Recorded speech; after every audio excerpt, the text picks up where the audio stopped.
Hi, I'm Pradeep Joshi, CEO, Green Circle Inc., Vadodara, Gujarat, India.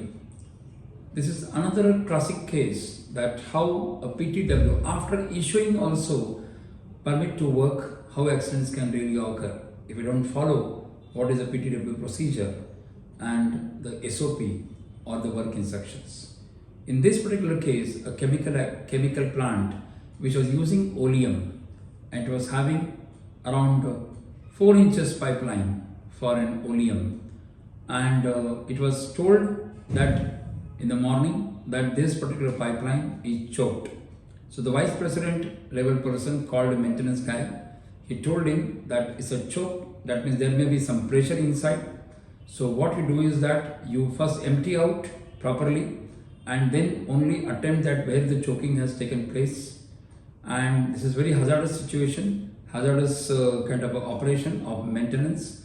So be careful, have all PPEs and follow SOP. And went over there, the maintenance people went over there with all PPEs and aprons and everything, and they were supposed to do, they were told although, but they were supposed to do the loosening, or I would say that wall set, they were supposed to open and see that whether the choking has taken place over there. They didn't do any emptying out the pipeline and everything because it was something like 10:30. They thought that they will finish the job in 12:30. It was a lunchtime, so they were a little bit in hurry. So they went over there to the site.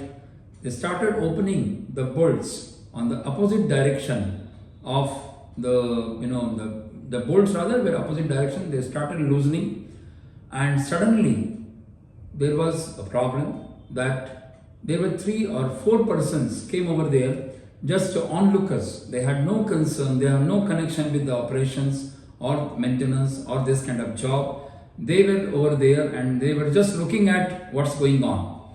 And these 2 maintenance guys were opening that bolts opposite direction, and 2 bolts, that means 4 bolts opening opposite direction.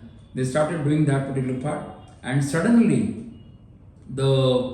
whatever the lead was there, it came up suddenly, and the Oleum was splashed on the total 4 plus 2, that means 2 persons the mechanical side and 4 persons who were onlookers on them.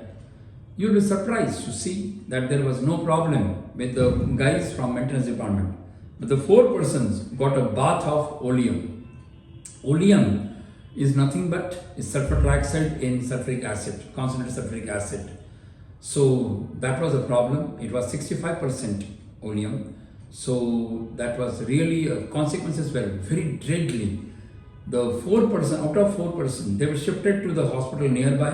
Then they were taken to the another hospital, a major hospital in a major city. The 3 persons lost their lives. One of the person who was survivor, he became blind. He lost his eyes permanently. What went wrong in this particular accident? There were many. Always remember, there is no single mistake. There's a series of mistakes happen, and the only accident can happen. Take care of you people, take care of your assets, take care of your environment, and take care of your businesses. Please learn from these accidents. Thank you very much. Zero accident, that's the thing. Thank you.